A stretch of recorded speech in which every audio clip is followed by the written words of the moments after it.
Welcome to In Studio from Simply Timeless. I'm your host, Jay Daniels. Our guest this week is pianist Ben Paterson. We're delighted to hear his journey of musical discovery as he shares his experiences of performing in cities like New York and Chicago. There's one particular concert where he opened for blues legend B.B. King. You'll hear those stories in just a moment, but we begin our interview in Ben's birthplace of Philadelphia, Pennsylvania. I was in Philly from the day I was born until I graduated from high school. Growing up in Philly was great. I lived in a beautiful neighborhood, beautiful part of Philly called Chestnut Hill. It's within the city limits, but it's houses have nice lawns, and it's kind of I hate to use the word suburb because people start thinking of kind of big developments where all the houses look exactly the same, and it's not quite like that. But it was a really nice, beautiful area to grow up in. And tell me a little bit about your family. Did you have any siblings? Yeah, I got two older brothers. The oldest is quite a bit older. He's 16 years older than me, so we didn't really grow up together. But my other brother, John, who's 6 years older than me, definitely had a big influence. He played piano as well, and actually played jazz piano for a time. He eventually moved on to other things, but probably I grew up hearing him play jazz chords and work on jazz piano stuff, which I'm sure put the idea in the back of my head somewhere. And you helped answer one of my questions. Did you come from a musical family? Obviously, your brother played piano. What about your parents? My brother played piano, and then my dad sings some. He's kind of an amateur musician. He studies opera and sometimes performs in Philly community theater and musicals and stuff like that. So he's not a professional musician, but he always he appreciates music, and there was always good, mostly classical music playing in the house, I would say, as I grew up. Who were some of the composers of classical music that you were hearing as a child? A pretty broad range. He definitely loves to listen to some Bach and Haydn and Mozart, really kind of classical stuff. But of course, with the radio on, we would hear more romantics like Debussy and Chopin and Rachmaninoff, and all those guys would mix in. So even if I didn't really know what it was I was listening to, that music was always sort of around in the background. What were the musical sounds that best connected with you? There was the classical music in the background, and then hearing my brother play a little jazz. But my brother had a bigger musical influence on me than just playing, hearing him play some jazz piano, because he would kind of give me some CDs from time to time and sort of introduce me to some different stuff.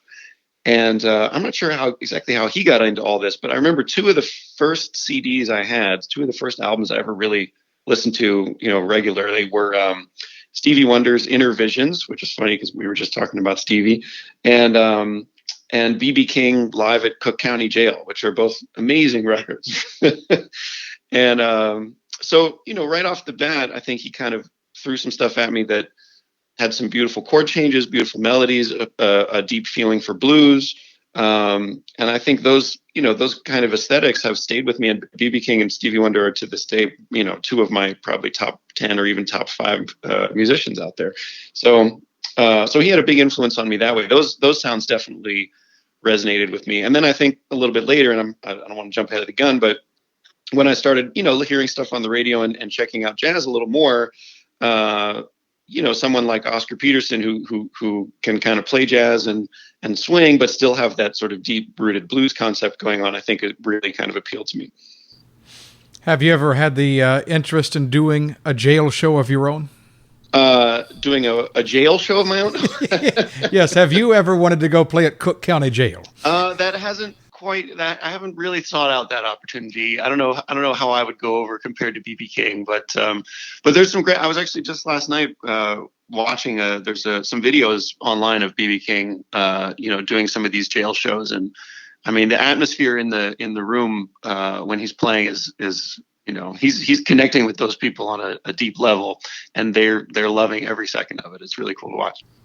Didn't you open for B.B. King at one point? Yeah. So I lived in Chicago.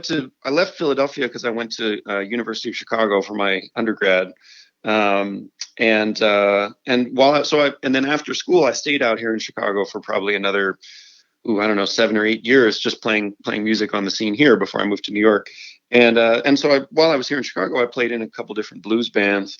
Most of the work I did was with a really great blues guitarist and singer named Guy King, and we would play all around the city, and blues bands and clubs. And yeah, we did have the opportunity to open for BB King out in Aurora, this suburb of Chicago. I would say maybe in 2011 or 2012, something like that. And that was a pretty amazing experience. Oh, I would say. Yeah. Would you say that it was a thrill to play for him? The thrill was not gone. The thrill was there. It was, Ben, thank you for catching my bad pun. Yeah, that was just to see him. And what's crazy is, when we saw him, he was, I don't know exactly how old he was, probably in his 80s, and his voice, or his hands were not doing everything he wanted. I think he had diabetes or something was so his hands were playing, but you could tell they weren't doing exactly what he wanted them to do at that age. But his voice sounded basically just like it did 40 years ago or 50 years ago, and he could still belt out these tunes with this just incredible intensity. And I couldn't, after doing that for 60 years, you think his voice would have deserted him somewhat, but it had not at all. Speaking of your voice as a pianist, when did you start playing piano? I started taking classical lessons at the age of 6. And I took classical piano lessons from 6 all the way till the end of high school, so till 17 or 18. And that was really my foundation. All the sort of technique and early introductions to the music and the piano was through that. How did you think that your classical studies impacted your jazz performances? Just in terms of familiarity with the piano technique and ability to get around the instrument, I think all those years of classical have given me a certain touch and facility on the instrument that would be very difficult to develop otherwise. I think classical really is one of the best ways to develop that stuff. And you're not only a virtuoso at the piano, and I mean that in all sincerity, but you are also talented as an organist, specifically at the Hammond B3. Mm-hmm. You didn't mention that anyone in your family played the organ, so what drew you to that particular instrument? Yeah, that's a good question. So, again, that was sort of a product of being in Chicago and kind of playing on the blues scene out here. So the blues player that I mentioned earlier, Guy King, he and we had this blues band where I would play piano, and he had an electric bass player and all that. But he was also a huge Wes Montgomery fan, and I, from early on, kind of when I would play piano by myself, for some reason I would always tended to walk a bass line, even if I was just playing piano. I kind of wanted to hear that bass line, so I already kind of knew how to walk a bass line. I just didn't know how to transfer it to the sound of an organ and kind of learn the repertoire and the language, and just because the organ is really a different instrument. The keys are laid out the same way, but everything about how it reacts, how it sounds is totally different. So Guy, this blues guitarist, he kind of said, hey, if you could learn to play the organ, I bet we could put together a pretty mean organ trio. And so I took lessons from this amazing organist here in Chicago named Chris Foreman, who's just phenomenal. One of the deepest grooves and deepest senses of the blues of anybody I've ever learned from. And so he showed me around the organ and kind of showed me some settings and stops and tunes to check out. And then with this blues guitarist, Guy King, we had an organ trio that worked, I don't know, for a period of 3 or 4 years. We were probably playing 3 or 4 nights a week in Chicago. So I really had a couple of years there to really get my time in on the organ. What are some of the things that you have to think about when you say that you had, let me paint a picture here. Say that you had the same song and you wanted to play it at the piano, but also play it at the organ. What would you have to do differently between those two instruments? A number of things. So sort of from harmony and voicing standpoint, the piano has this, the piano notes have this very clear, beautiful tone, and you can pack a lot of notes together and they can sort of sound harmonious and they work well together.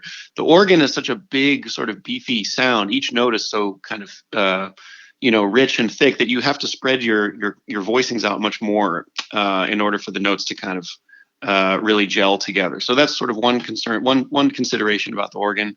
And then also it's just, the low end and the bass end of the organ, like you said, with the bass pedals and everything is so big that that kind of is going to take a bunch of your I would spend a lot more energy on the organ, kind of holding down that lower end. Whereas on piano, I might kind of let the bass go for a little bit and focus a little bit more on the harmonies in the middle, or playing more kind of left-hand chords. So they're a little different. Organ, you can't quite. It's hard to get as dense or as sophisticated harmonically, but with all that low end and that bass, you can drive a super strong groove and bass line on the organ. So yeah, so I'd say when I'm on the organ, I tend to focus a little bit more on just groove and playing blues and playing some swing, and on piano, I'll get a little more into some more complicated harmonies. While you were in Chicago, there was another mentor who was quite instrumental in helping you work with your technique, offering you mentorship. And I actually did not know much about him. His name is Vaughn Freeman, an NEA jazz master out in Chicago. What was his role in developing your technique and music career? Yeah, Vaughn was a really special guy, and I'm really fortunate that I got to work with him. But before I jump right into him, I'll just say one last bit about the organ. Was that actually so Vaughn used to run a jam session in Chicago on Tuesday nights at a place called the New Apartment Lounge down on 75th Street. And I was probably 23 or 24 here in Chicago, and I would go down to that jam session. And a lot of times there wouldn't be a bass player. Sometimes bass players don't show up at the jam. So I would walk bass lines on my keyboard. And Vaughn heard me doing that at his jam session, and he said, my brother George could use you. So Vaughn has a younger brother, George, who's now in his early 90s, I think. and George is a guitar player. So before I got into playing with Vaughn's band, actually, Vaughn sort of tried me out with his playing organ with his brother, George, at this place called the Tropical Den, another kind of small South Side jazz joint. So that was just kind of the organ thing, and the bass line thing actually kind of is what caught Vaughn's ear. And he sent me over to his brother, George, which was a really fun experience. But Vaughn himself, he's an NEA jazz master. I played with him from when I would say 22 to 20, or no, I would say 23 to 29, and Vaughn was 83 to 89. So he was 60 years older than me. He'd been around Chicago for his whole life. His band was famous, and he basically helped to raise several generations of Chicago jazz musicians. He's just hugely influential. And, he gave me, like I said, I was really fortunate to play with him because he really gave me a jazz education in the old school way. I never went to music school. I never, studied jazz in an institution. I basically got it just from playing gigs, and Vaughn picked me up. And I remember some of the first gigs we played, we never had any music. He never told me what the songs were going to be in advance. He never told me what key they were going to be in. Basically, we could be up on stage in front of 1,000 people, and he would just start playing a tune. And whether I knew it beforehand or not, I had to just figure it out on the spot. So he really got me, he taught me kind of how to really listen and how to kind of connect with the jazz language in a direct way. Up until that point, I think I'd always had a real book or some kind of sheet music in front of me, and there was just no way you could do that with Vaughn because he knew too many tunes and was liable to play them in whatever key he felt like at the time. And so it was an old school, education in how to listen and how to really hear the music. So after several years of being in Chicago, you decided to move back east to New York City, not too far from your home in Philadelphia. What led you back to the East Coast? Well, it's something I'd thought about for a while. I'd kind of visited New York several times in the years leading up to 2013, which is when I moved back. And New York, the scene there is unparalleled, even from a city like Chicago, where there's great musicians and some beautiful venues. New York has probably 10 times as much stuff happening. There's just so many more clubs and just a wide variety of stuff happening. So it was always attractive, but I really loved Chicago and had a good time here and had good gigs and everything. But then there was a period sort of in the middle or end of 2012 where Vaughn Freeman, who of course I was playing with, he passed away.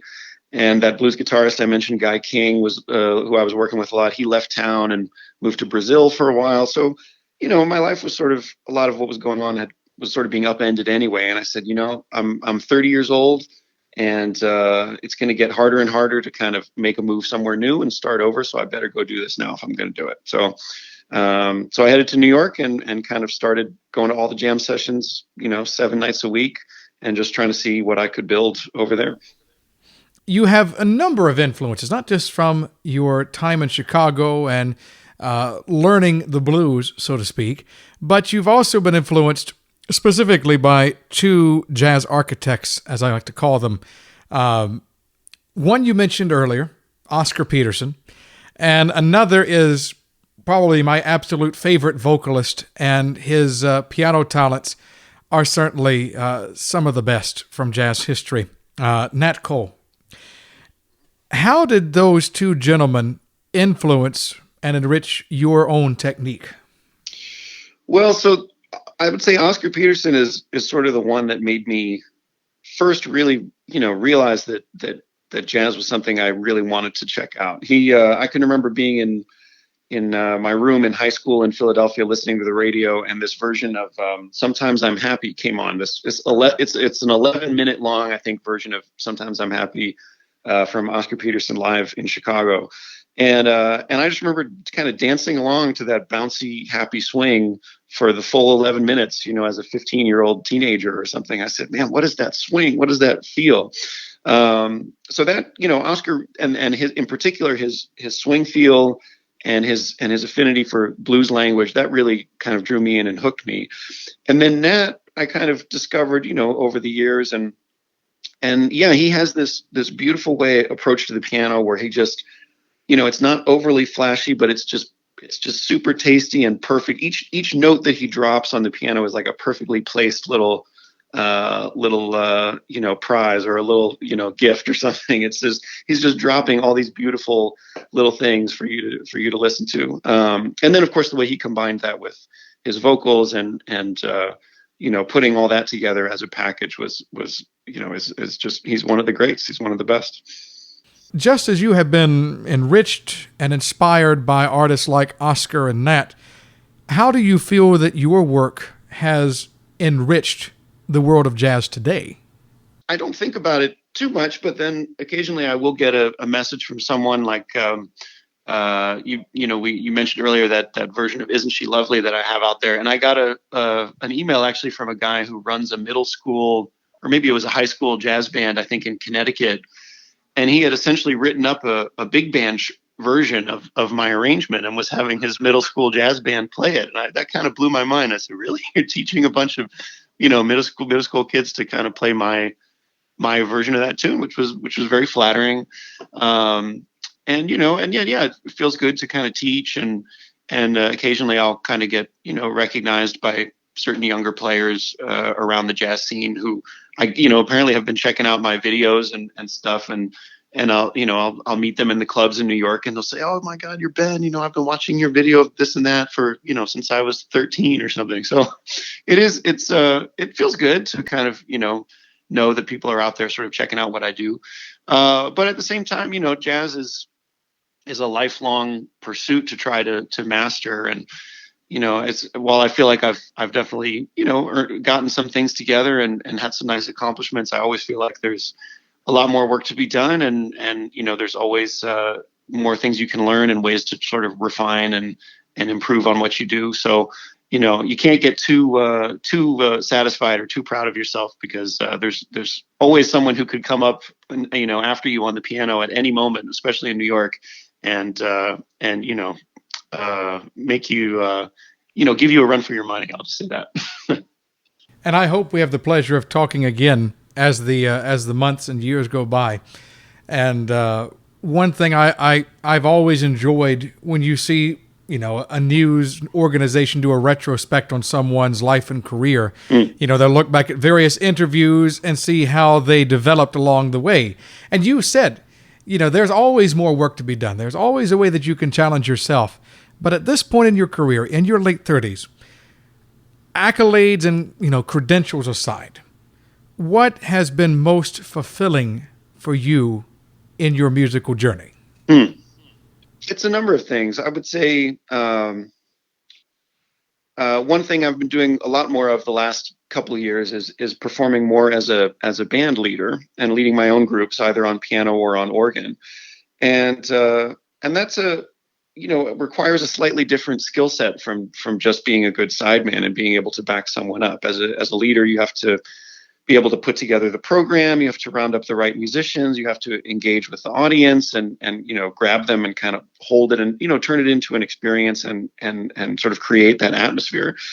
And that's a sort of set of skills that I've been working on more just sort of by default as performing as a band leader in New York. And it's been satisfying to improve and get better and better at that. But I would say also as I kind of, as I say, get older, there's like you said, I'm still under 40, and most of the musicians I admire are sort of at least in their 50s or 60s.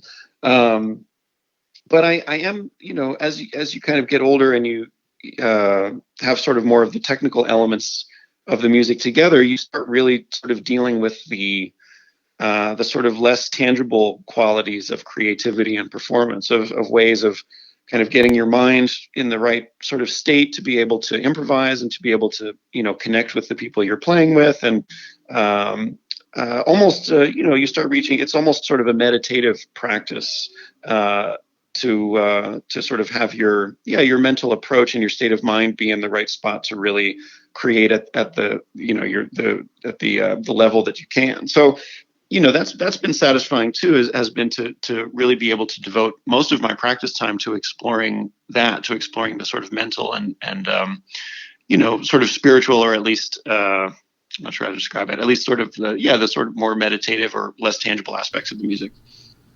You have quite a bit coming up in your life. You have a fiance, and I know that you two are getting ready to begin life together. And I know that they understand that, music is going to be a part of that. Mm-hmm. You know that, they know that. So I ask you this question as you do try to dig deeper into yourself, but also as you continue in the weeks ahead in your own life. Why music? Because it brings me joy on a daily basis. And because it's like we were talking about earlier, it's a lifelong challenge. It's a skill that you can never truly be fully mastered. There's always something that something to be learned, something to be worked on. There's a great quote from Oscar Peterson. I can't remember it word for word, but it's essentially, to paraphrase, he says that creating a spontaneous, off the cuff, improvised musical performance in front of a live audience with other musicians is a thrilling and a challenging task that requires you to kind of summon everything you have about yourself, your mental focus, your creativity, your emotions, all and channel them into this performance. And it's a uniquely challenging and uniquely satisfying craft and experience. And it also just, when I sit down and we start swinging, that just brings me joy and makes me happy. So, I would do, like they always say, if someone gave you $1 million and you didn't have to work, then what would you do? And this is exactly what I would be doing. Ben Paterson, our guest during In Studio from Simply Timeless. Be sure and visit his website, benpaterson.com, for more information on his recordings and educational opportunities. Special thanks to Ben for chatting with me, and thanks also to Celine Peterson for making this interview possible. Our thanks to you also, our listener, for joining us. Until next time, I'm Jay Daniels. Thanks for listening to In Studio from Simply Timeless.